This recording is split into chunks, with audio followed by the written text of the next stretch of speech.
ओम श्री सद्गुरु परमात्मने नमः। श्री योग वासिष्ठ महारामायण निर्वाण प्रकरण सर्ग 77। कुंभज बोले, हे राजन, यह संसार जो तुम्हें भासित होता है सो आत्मा में नहीं है। केवल शुद्ध आत्मा में जो अहम उत्थान है वही संसार है। पर अहम का वह चमत्कार न सत है न असत, न भीतर है न बाहर, न शून्य है न अशून्य, केवल अपने आप में स्थित है। संसार का प्रध्वंसा भाव भी नहीं होता, अर्थात पहले हो और पीछे नाश हो जावे, ऐसा नहीं होता। आत्मा में संसार उदय अस्त नहीं होता, केवल अपने आप में स्थित है, उससे भिन्न नहीं। किंतु आत्मा को यह भी नहीं कह सकते कि केवल अपने आप में स्वाभाविक स्थित है। उसमें वाणी की गति नहीं है। वाणी उसको कहती है जहां दूसरा होता है, पर जहां दूसरा न हो वहां वाणी क्या कहे। यह कहना भी तुम्हारे उपदेश के निमित्त है। आत्मा में किसी शब्द की प्रवृत्ति नहीं है। हे राजन, ऐसा आत्मा किसका कारण कार्य हो? आत्मा तो शुद्ध, निर्विकार और प्रमाणों से रहित है। जो किसी लक्षण से प्रमाण नहीं किया जाता सो आकार होकर स्थित हुआ है और शांत रूप है। हे राजन, ऐसा आत्मा किसका कारण कार्य हो? कारण कार्य तब होता है जब प्रथम कारण परिणाम और क्षोभ को प्राप्त होता है। पर आत्मा तो शांत रूप है। और कारण तब हो जब क्रिया से कार्य को उत्पन्न करे। पर आत्मा तो अक्रिय अर्थात क्रिया से रहित है। कारण को कार्य से जाना जाता है, पर आत्मा चिन्ह से रहित है और प्रमाणों का विषय नहीं। इससे आत्मा किसी का कारण कार्य नहीं है। आत्मा को कारण कार्य मानने से मुझे आश्चर्य होता है। हे राजन, जो वस्तु उपजी है वह नष्ट भी होती है, और जो नष्ट होती है वह उपजती भी है। पर आत्मा सबका आदि, अजन्मा और निर्विकार है। उसमें तुम स्थित हो जिससे तुम्हारा संसार निवृत्त हो जाए। यह संसार अज्ञान से भासित होता है। जब तुम स्वरूप में स्थित होकर देखोगे तब न भासित होगा, और ऐसे भी न भासित होगा कि आगे था अब निवृत्त हुआ है। तब तो एक रस आत्मा ही दिखेगा और जीव केवल शून्य आकाश हो जाएगा। संसार से रहित होने को शून्य कहते हैं। चेतन स्वरूप नाना होकर भी वही है और एक भी वही है। शून्य और शून्य से रहित भी वही है। द्वैत रूप भी वही है और अद्वैत रूप भी वही है, ऐसा भासित होगा। कुंभज बोले, हे राजन, जो कुछ तुम देखते हो सो सब चैतन्य घन है। उसमें अहम त्वम शब्द कोई नहीं। अहम त्वम शब्द प्रमाद से होते हैं। जब आत्मा में स्थित होकर देखोगे तब आत्मा से भिन्न कुछ न दिखेगा। फिर अहम त्वम शब्द कहाँ भासित हो? हे राजन, ये नाना प्रकार की संज्ञाएं चित्त की कल्पना है। जब चित्त से रहित होंगे तब नाना और एक कोई संज्ञा न रहेगी। हे राजन, सब ब्रह्म, सर्वम खलविदम ब्रह्म है। यह वाक्य ही वेद का सार है। जब इस वाक्य में दृढ़ भावना बुद्धि होगी तब एक रस आत्मा ही दृष्टिगोचर होगा और चित्त नष्ट हो जाएगा। जब चित्त नष्ट हुआ तब केवल महाशून्य आकाश की नाई स्थित होकर निर्दुख पद को प्राप्त होंगे, जो आदि पद और सर्वदा मुक्ति रूप है। राजा बोले, हे भगवान, आपने कहा कि चित्त के नष्ट होने से कोई दुख न रहेगा और चित्त के नष्ट होने का उपाय भी आपने कहा, परंतु मैं भली भांति नहीं समझा। मेरे दृढ़ होने के निमित्त कृपा करके फिर से कहिए कि चित्त कैसे नष्ट होता है।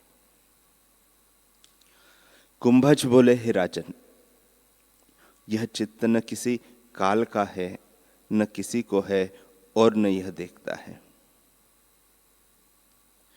चित्त है ही नहीं तो मैं तुमसे क्या कहूं। और जो चित्त तुझको दृष्टि आता है तो तू आत्मा ही जान, आत्मा से भिन्न कुछ वस्तु नहीं। हे राजन, महासर्ग के आदि और अंत में कोई सृष्टि नहीं, केवल आत्मा है और आत्मा में कुछ नहीं कह सकते। मैंने तुम्हारे जानने के निमित्त ऐसा कहा है। मध्य में जो कुछ दृष्टिगत होता है वह अज्ञानी की दृष्टि है। आत्मा में कोई सृष्टि नहीं। आत्मा किसी का उपादान कारण या निमित्त कारण भी नहीं है, क्योंकि वह अच्युत है, परिणाम को नहीं प्राप्त होता। उपादान भी परिणाम से होता है। आत्मा शुद्ध निराकार आकाश रूप है, तब वह कारण कार्य किसका हो। चित्त भी वासना रूप है और वासना तब होती है जब कोई वस्तु होती है। जब आगे सृष्टि नहीं तब वासना किसकी जगह, और चित्त में संसार की स्थिति कैसे हो। इससे चित्त कुछ नहीं। यह विश्व आत्मा का चमत्कार है। आत्मा में कोई सृष्टि नहीं है, वह केवल निरालंब अपने आप में स्थित है। हे राजन, संसार भी नहीं हुआ और चित्त भी नहीं हुआ, तब अहम आदिक शब्द भी आत्मा में नहीं हो सकते। ये शब्द तब होते हैं जब चित्त होता है, और चित्त तब होता है जब तक वासना है। जब निर्वासनिक पद को प्राप्त हुआ तब कोई कल्पना नहीं रहती। हे राजन, यह संसार महाप्रलय में नष्ट हो जाएगा और सत असत संसार कुछ न रहेगा। एक आत्मा ही शेष रहेगा जो निराकार और शुद्ध है। जब तक महाप्रलय नहीं होता तब तक संसार है। महाप्रलय क्या है यह भी सुनो। एक क्षण आत्मा का साक्षात्कार होने से सृष्टि का शेष भी न रहेगा। ज्ञान ही महाप्रलय अत्यंत प्रलय है, और अब जो देख पड़ता है सो मिथ्या है। यह क्रिया भी मिथ्या है और इसका भान होना भी मिथ्या है।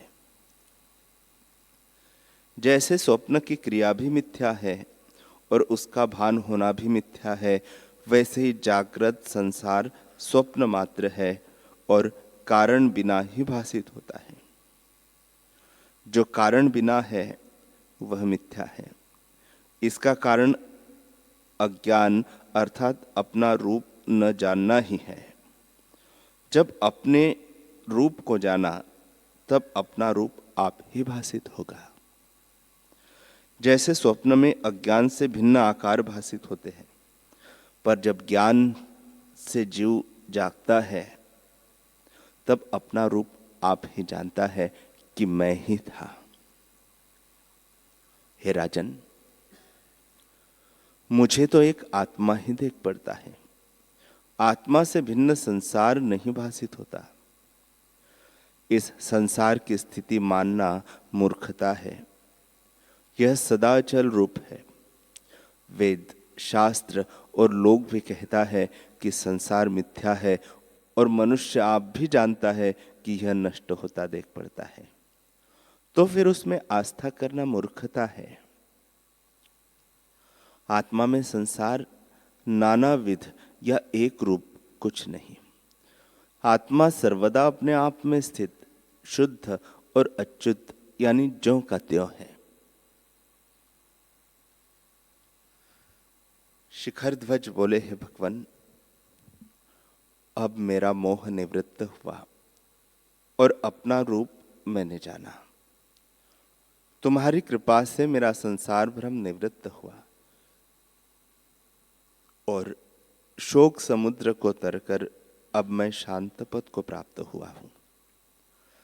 अहम तुम शब्द मुझ में कोई नहीं। अब मैं निर्वाण पद को प्राप्त हुआ हूं। मैं अच्युत, चिन्मात्र, केवल और शून्य हूं।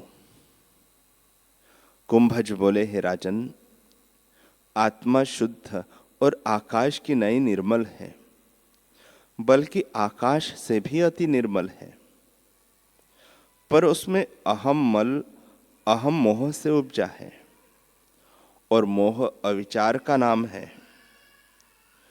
जब विचार होता है तब कोई अहम नहीं पाया जाता।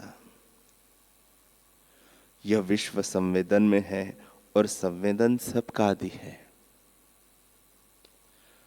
जब संवेदन अंतर्मुख होता है तब सब विश्वलीन हो जाता है।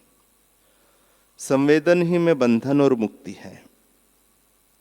जब संवेदन बहिर्मुख होता है तब बंधन, और जब अंतर्मुख होता है तब मोक्ष होता है।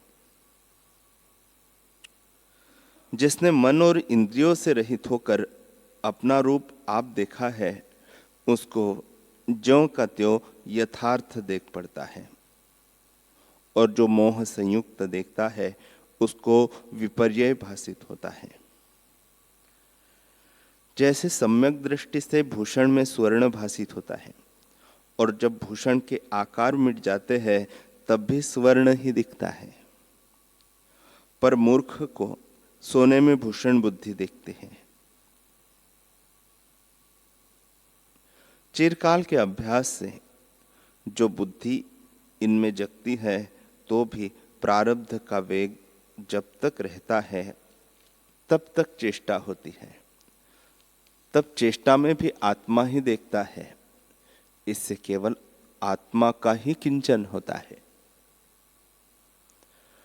जैसे सोने में भूषण, आकाश में नीलापन और वायु में स्पंदन है, वैसे ही आत्मा में सृष्टि है।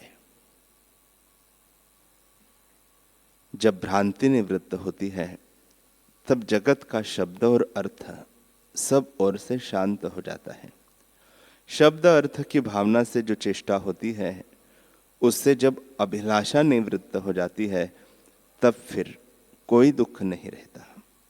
इसी को मुनीश्वर निर्वाण कहते हैं। जब निर्वाण पद का ऐसा निश्चय होता है तब जीव शांत रूप शून्य पद में स्थित होता है।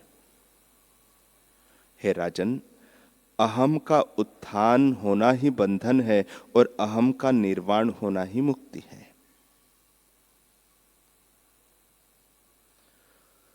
अहम के होने से संसार का दुख है।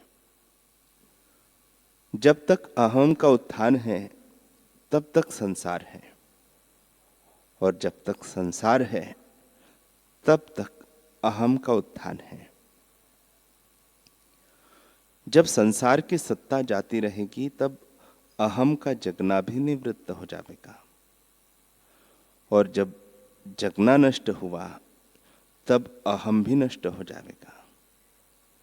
जब अहम नष्ट हुआ तब केवल शुद्ध आत्मा ही शेष रहेगा और उसी का भान होगा।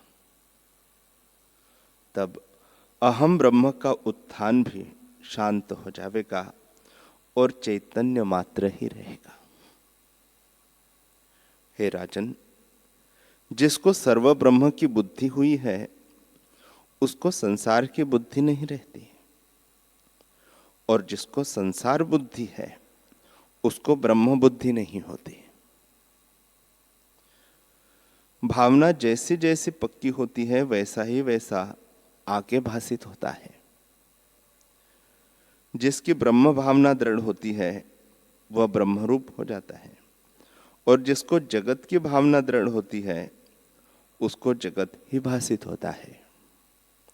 हे राजन, तुम अब जागे हो और ब्रह्म स्वरूप हुए हो, जो शुद्ध, निर्मल और प्रत्यक्ष, शब्द और लक्षणों का विषय नहीं और इंद्रियों का भी विषय नहीं। हे राजन, ऐसा आत्मा जो केवल अद्वैत है और विश्व जिसका चमत्कार है, वह कारण कार्य किसका हो?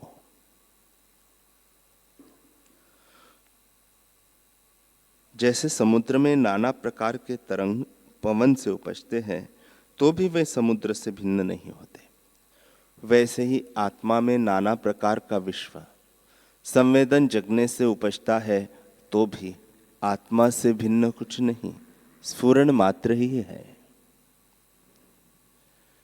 जैसे खंभे में मनोराज से कोई पुरुष पुतलियों की कल्पना करता है और नाना प्रकार की चेष्टाएं करता है, पर उसकी चेष्टा तभी तक है जब तक संकल्प है, और जब संकल्प निवृत्त हुआ तब शून्य खंभा ही रह जाता है, जैसा आगे था, क्योंकि शिल्पी के संवेदन में सृष्टि थी।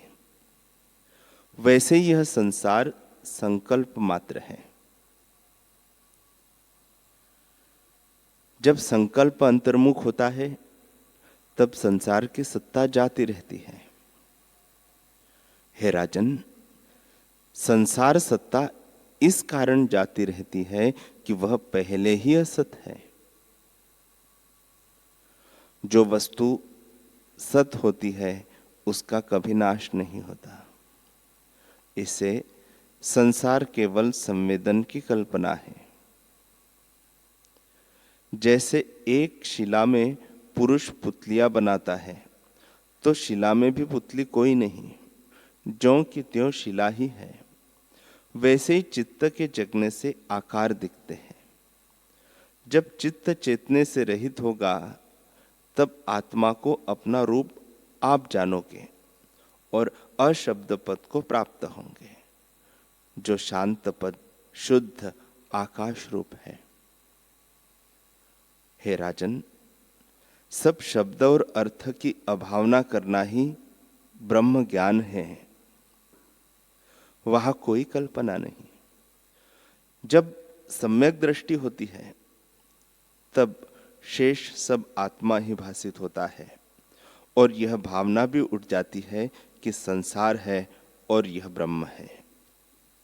तब केवल ज्ञेय मात्र ही रहता है, अर्थात शिला की तरह जीव अटल निश्चय को प्राप्त हो जाता है। राजा बोले, हे भगवान, आपका यह कहना सत्य है और मैं भी ऐसा ही जानता हूं कि संसार आत्मा का कार्य है और आत्मा इसका कारण है। जो आत्मा का कार्य हुआ तो आत्मा स्वरूप हुआ, आत्मा से भिन्न नहीं। कुंभज बोले, हे राजन, आत्मा चैतन्य मात्र है, किसी का कारण कार्य नहीं। आत्मा अप्रत्यक्ष, अक्रिय, अच्युत और निरस है। तब जो अशब्द पद है वह कारण कार्य किसका हो? कारण को कार्य द्वारा जाना जाता है, पर आत्मा किसी प्रमाण का विषय नहीं, अप्रत्यक्ष और अरूप है। कारण तब होता है जब क्रिया होती है, पर वह न किसी का कारण कार्य है और न कर्म ही है। केवल ज्यों का त्यों अपने आप में स्थित है और चैतन्य मात्र शिव रूप शुद्ध है। यह विश्व भी चैतन्य मात्र है। जैसे आकाश में आकाश स्थित है, वैसे ही आत्मा में विश्व आत्मरूप से स्थित है। ऐसा विश्व चैतन्य मात्र है, परंतु उसमें असम्यकदर्शी अज्ञान से नाना प्रकार की कल्पना करता है। वस्तु जो परमात्मा है उसके प्रमाद से जीव वासना रूप चित्त से विश्व की कल्पना करता है। वह विश्व शब्द मात्र है, अर्थात कुछ नहीं। जैसे आकाश में दूसरा चंद्रमा, समुद्र में तरंग, मृग तृष्णा में जल और परछाई में वैताल होता है, वैसे ही असम्यकदर्शी मनुष्य आत्मा में विश्व की कल्पना करता है। और सम्यकदर्शी ऐसे जानता है कि आत्मा शुद्ध, अजन्म, अविनाशी और परम निरंजन है। हे राजन, जब तुम सम्यक दृष्टि से देखोगे तब संसार का प्रध्वंसा भाव भी न दिखेगा, क्योंकि विश्व चित्त की कल्पना है और चित्त अज्ञान से उपजा है। स्वरूप में न चित्त है, न अज्ञान है और न संसार है, केवल अद्वैत मात्र है। वहां एक कहा और द्वैत कहा, वह तो कैवल्य पद मात्र है। जब अज्ञान नष्ट होगा तब अहम, त्वम और चित्त का जगना तुम्हारा सब नष्ट हो जाएगा और फिर भ्रम दृष्टि में न आवेगा।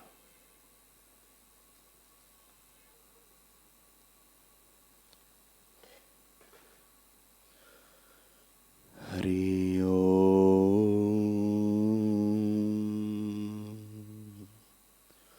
हरि ओम।